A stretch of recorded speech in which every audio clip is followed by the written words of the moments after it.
Kita sudah sampai pada pembahasan Bulughul Maram pada bab atau kitab tentang salat. Dalam kitab saya nomor hadisnya 158. Wa an Aisyah radhiyallahu anha qalat, a'tama, mengakhirkan Rasulullah sallallahu alaihi wasallam dzata lailatin, pada suatu malam, bil isya, salat isya, hatta dhahaba, sehingga lenyaplah ammatul lail, banyak dari waktu malam atau sebagian besar dari waktu malam. Bukan sebagian besar ya, banyak. Artinya banyak waktu malam yang sudah terlewat, bukan sebagian besar. Karena sebagian besar kan kesannya lebih banyak yang sudah terlewat, enggak begitu. Tsumma kharaja, kemudian beliau keluar, yaitu ke masjid. Fa shalla, lalu beliau salat isya. Wa qala, dan beliau bersabda setelah salat, innahu, sesungguhnya dia ini, la waqtuha, sungguh waktunya salat isya, laula an asyqa ala ummati, kalaulah saya ini tidak memberatkan kepada umat saya. Hadis diriwayatkan oleh Imam Muslim. Hadis ini menunjukkan bahwasanya salat isya itu lebih afdalnya diakhirkan. Jadi dari 5 salat yang kita lakukan setiap hari ini ada 2 salat yang lebih afdal diakhirkan. Yang pertama adalah salat isya, dalilnya hadis ini, dan yang kedua adalah nanti salat subuh, tetapi ada aturannya bagaimana mengakhirkan salat subuh itu. Kemudian salat isya ini lebih afdal diakhirkan dengan syarat laula an asyqa ala ummati, kalau tidak memberatkan kepada jamaah. Maka para ulama mengatakan kalau mengakhirkan ini memberatkan para jamaah, malah tidak afdal untuk diakhirkan. Karena itulah rata-rata kita melakukan salat isya pada awal waktunya. Kenapa? Karena kalau diakhirkan akan memberatkan. Coba kita misalnya umumkan nanti salat isya di masjid ini jam 10, apakah ada yang datang? Saya yakin nggak ada yang datang. Paling kalau ada 1-2 aja. Semuanya udah pada tidur. Lebih baik tidur daripada salat isya jam 10. Tapi di sebagian tempat kita lihat mereka mengamalkan sunnah ini. Saya pernah melihat misalnya di Temboro, pesantren Temboro itu kalau salat isya itu qomatnya jam 9 malam. Adzannya tetap seperti biasanya, karena adzan itu kan fungsinya memberikan tahu bahwa waktu sudah masuk. Maka adzannya tetap seperti biasanya, tapi qomatnya mundur sampai jam 9. Sehingga antara adzan sampai qomat ini kita bisa membaca Quran 1 juz, 2 juz, 3 juz lama, banyak. Mereka melakukan seperti itu karena apa? Mereka tahu bahwasanya jamaah tidak ada yang keberatan, karena di situ semuanya para santri, nggak ada para jamaah dari luar, sehingga tidak akan memberatkan siapapun juga. Maka hadis ini jangan diterapkan di masjid-masjid umum seperti masjid kita ini, karena akan menyebabkan keberatan kepada para jamaah, dan itu malah tidak sesuai sunnah Rasulullah sallallahu alaihi wasallam. Lakukan di tempat-tempat khusus di mana tidak memberatkan kepada para jamaah. Hadis 159. Wa an Abi Hurairah radhiyallahu anhu qala Rasulullah sallallahu alaihi wasallam, idza ishtadda al-harru, apabila ishtadda dahsyat al-harru, panas, fa abridu, maka tunggulah dingin, bis shalah, untuk salat, yaitu salat zuhur, karena panas itu terjadinya pada salat zuhur. Fa inna shiddatal har, karena sesungguhnya dahsyatnya panas, min fayhi jahannam, dari semerbaknya panas jahannam. Jadi panasnya jahannam ini semerbak, keluar kemana-mana, tersebar kemana-mana sampai ke bumi kita ini. Hadis muttafaqun alaih. Hadis ini menunjukkan bahwasanya salat zuhur itu lebih baik diakhirkan. Yang dimaksud abridu, tunggulah waktu dingin, itu adalah mengakhirkan. Misalnya jam 2. Nah, itu sudah mengakhirkan kita. Tetapi hukum ini khusus bagi negara-negara yang panasnya sangat dahsyat. Maka di sini Nabi mengatakan ishtadda, dahsyat al-harru, panas. Maka hadis ini enggak berlaku untuk Indonesia. Demikian yang dijelaskan oleh guru-guru kami. Hadis ini berlakunya untuk negara-negara panas. Karena di Indonesia ini tidak ada ishtaddal harru, enggak ada. adanya panas biasa. Tapi kalau panas yang sangat-sangat dahsyat sehingga orang salat tidak bisa khusyuk, nah ini berlakunya atau terjadinya pada negara-negara yang panas. Kemudian dari hadis ini kita ambil pelajaran bahwasanya salat itu hendaklah kita mencari cara bagaimana supaya bisa khusyuk. Inilah sebabnya kenapa Rasulullah menyuruh untuk mengakhirkan salat duhur. Tujuannya supaya salat duhurnya bisa khusyuk.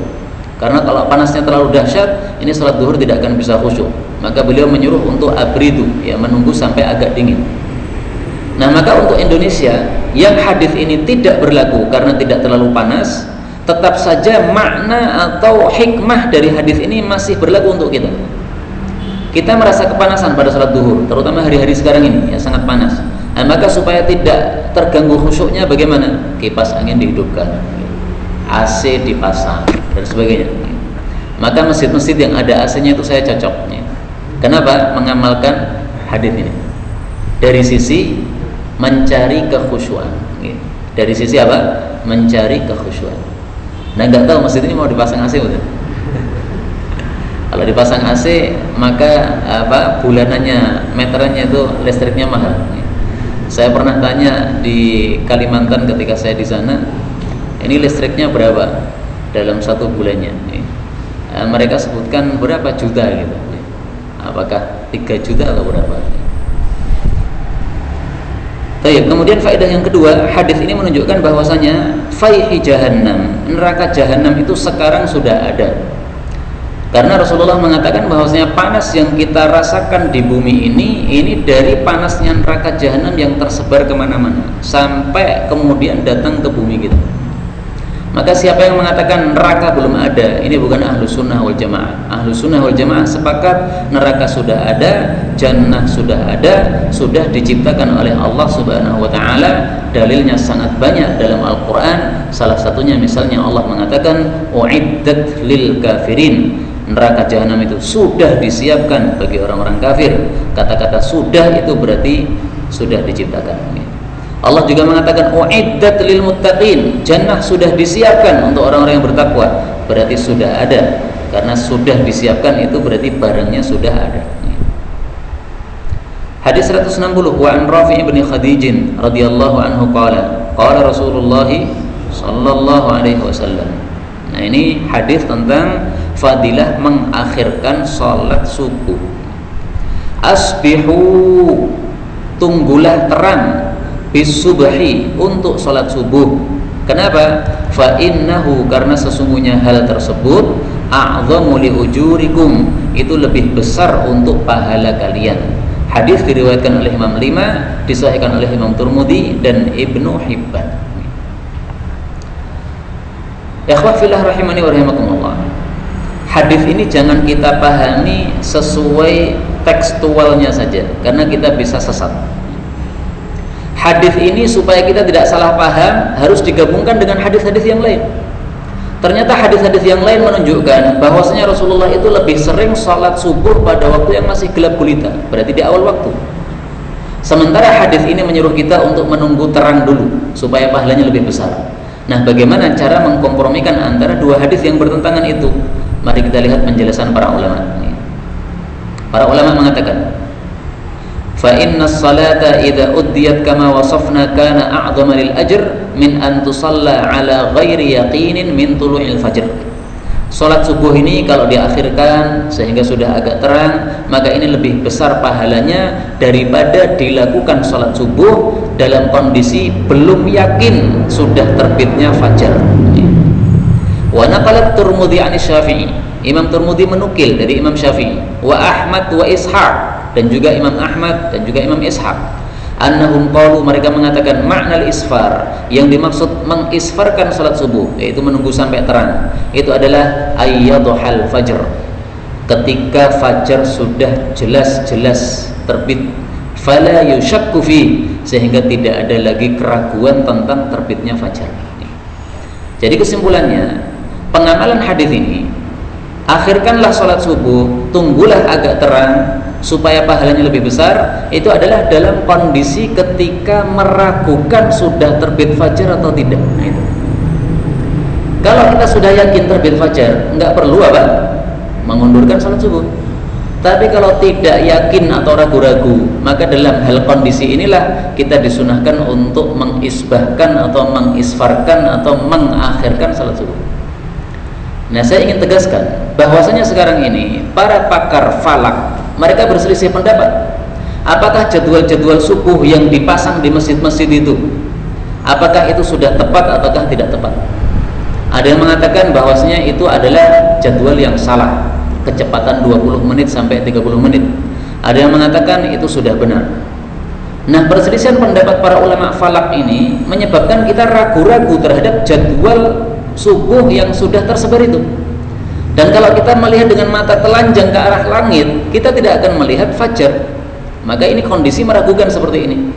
Karena itulah hadis ini berlaku untuk kondisi kita sekarang ini. Maka kondisi kita sekarang ini yang dimana waktu subuh diragukan karena diperselisihkan oleh para pakar falak, ini hadis ini berlaku, asbihu bisubah, akhirkanlah salat subuh, fa innahu a'dhamu li ujurikum, maka itu lebih membesarkan pahala kalian. Jadi sama-sama ya, salat subuh. Yang satu salat subuh jam 4. Karena adzan subuh sekarang saya lihat di jadwal itu jam 4 kurang 10 menit. Di jadwal 4 kurang 10 menit. Maka 10 menit setelah adzan langsung qomat jam 4. Ada yang menunggu sampai setengah 5 atau setengah 5 kurang 10 baru qomat. Nah, maka yang lebih besar pahalanya adalah yang menunggu sampai setengah 5 kurang 10, 30 menit setelah adzan dia tunggu. Berdasarkan hadis ini, asbihu bis subah, akhirkanlah salat subuh kalau waktunya meragukan, fa innahu a'dhamu li ujurikum, karena hari itu lebih besar untuk pahala salat subuh kalian. Nah, silahkan kita pilih yang mana, pilih yang pahala besar atau pahala biasa. Kalau kita pilih pahala besar, maka hendaklah salat subuh kita akhirkan. Di Solo ini saya sudah keliling masjid-masjid mana yang mengakhirkan salat subuh. Saya temukan 3 masjid. LDI. Oh, LDI juga mengakhirkan. Nah, kalau masjid-masjid yang umum yang tidak khusus, maka saya temukan ada tiga masjid. Masjidnya Dr. Hasan, masjid Tipes itu, beliau pokoknya kekeh tidak mau qomat subuh kecuali sudah 30 menit setelah adzan. Karena waktu subuh atau jadwal subuh yang meragukan. Maka ini pahala beliau insya Allah lebih besar. Kemudian yang kedua Masjid Tegalsari, itu tampaknya mundurnya 20 menit atau 25 menit setelah adzan subuh yang biasanya. Kemudian juga Masjid Sigaf di Pasar Kliwon, itu juga mereka mengakhirkan sekitar 30 menit setelah jadwal adzan subuh yang ada. Nah, di masjid ini kalau memang bisa diakhirkan lebih bagus lagi, karena di sini Rasulullah mengatakan asbihu bis subah fa innahu a'dhamu li ujurikum, ya, lebih membesarkan pahala kalian. Ikhwafillah rahimani wa rahimakumullah. Saya harus jujur dalam hal ini, bahwa manusia tentang jadwal subuh ini terbagi 3. Ada yang yakin bahwasanya jadwal subuh yang tersebar itu salah, maka haram hukumnya dia salat berdasarkan jadwal subuh tersebut, karena berarti dia akan salat sebelum waktunya. Yang kedua adalah orang yang yakin bahwasanya jadwal subuh yang tersebar itu sudah benar, maka hukumnya adalah boleh dia salat berdasarkan jadwal tersebut karena dia yakin sudah benar. Yang ketiga, dan ini pasti kebanyakan manusia, karena kebanyakan manusia bukan ahli falak, sehingga mereka tidak tahu apakah memang betul sudah terbit fajar ataukah tidak, apakah jadwal itu benar atau tidak, nggak paham. Nah, maka kebanyakan orang itu masuk kelompok yang ketiga, yaitu kelompok yang tidak tahu, dengan kata lain kelompok yang ragu-ragu, tidak tahu, karena hanya mengetahui ada perselisihan pendapat di antara para pakar saja. Coba antum sesekali masuk di Masjid Tegalsari, di sana ada jadwal sholat tulisan tangan. Yang menulis adalah seorang habib yang sudah wafat pada tahun-tahun yang lalu, yang mungkin sebelum kita lahir. Beliau tinggalnya di Semarang, tertulis di situ tanggal nulisnya kapan. Ternyata jadwal subuhnya berbeda dengan jadwal subuh yang ada sekarang. Saya bandingkan itu kira-kira sekitar 30 menit lebih mundur. Jadi seandainya misalnya sekarang jadwal subuhnya jam 4 kurang 10, nah, maka pada jadwal tulisan habib tersebut, namanya siapa saya lupa, beliau tinggal di Semarang dulu, nah, maka itu mundurnya 30 menit sekitarnya. Tidak harus 30 menit, beda-beda, karena memang waktu sholat itu tidak selalu sama, tergantung panjangnya siang dan malam. Maka jadwal juga tidak akan sama selalu seperti itu, dan itu ditulis oleh seorang pakar falak dari Semarang, Habib Fulan, silahkan nanti dilihat di sana. Nah, ternyata berarti perbedaan pendapat tentang waktu subuh ini bukan baru-baru saja sekarang ini. Sejak zaman dulu sudah diperselesaikan. Hanya saja mungkin tersebarnya di masa-masa kita ini karena sudah ada WA dan sebagainya. Zaman dulu belum ada, sehingga perselisihan pendapat ini sebenarnya sudah ada, sehingga keraguan-raguan dalam masalah waktu subuh ini tentu saja menyebabkan kita cenderung untuk mengamalkan hadis ini, mengakhirkan waktu subuh demi mendapatkan pahala yang lebih besar dari Allah Subhanahu wa taala. Sebagai penutup, saya ingin sampaikan bahwa kalau bicara masalah pahala, manusia itu terbagi dua. Ada yang terketuk hatinya untuk mendapatkan pahala yang besar, ada yang tidak ada ketertarikan sama sekali. Allah Subhanahu wa taala menyebutkan di dalam surat Az-Zumar ayat yang ke-17. Demikian juga ayat yang ke-18. Alladzina yastami'una al-qawla fayattabi'una ahsana ulaika alladzina hadahumullah wa ulaika hum ulul albab. Orang-orang yang mendengarkan perkataan lalu mereka mengikuti yang terbaiknya, mereka itulah orang-orang yang diberi hidayah oleh Allah, dan mereka itulah orang-orang yang memiliki pikiran yang sehat atau pikiran yang sempurna. Nah, maka kalau kita mendengar hadis seperti ini, a'zamu lil ujur, kalau kalian akhirkan subuh ketika diragukan terbitnya fajar, lebih besar pahalanya. Ini kalau kita termasuk orang-orang yang diberi hidayah oleh Allah, punya pikiran yang bersih atau yang sehat, pasti kita akan semangat untuk mendapatkan pahala yang besar ini. Kita mau mengubah jadwal demi untuk mendapatkan pahala yang lebih besar. Orang diberitahu sholat sendirian pahalanya 1, sholat di masjid pahalanya 27 kali lipat. Ada yang tertarik, ada yang enggak. Memang manusia ada dua macam. Ada yang kalau dibicarai pahala tertarik, tapi ada juga yang dibicarai pahala sama sekali tidak tertarik. Hanya tertarik masalah duit toktil. Kalau duit tertarik, kamu mau laba 27 juta, mau. Daripada labanya 1 juta, dia pilih laba 27 juta, sangat mau. Jadi kalau kita punya mobil misalnya, harganya 1 juta, ada orang mau beli 27 juta, pasti kita mau gitu. Nah sekarang kalau pahala sholat hanya 1 kalau di rumah, kalau di masjid 27, kenapa kita tidak mau? Wallahu a'lam bishawab. Walhamdulillahirabbil alamin. Subhanakallahumma rabbana bihamdika asyhadu an la ilaha illa anta astaghfiruka wa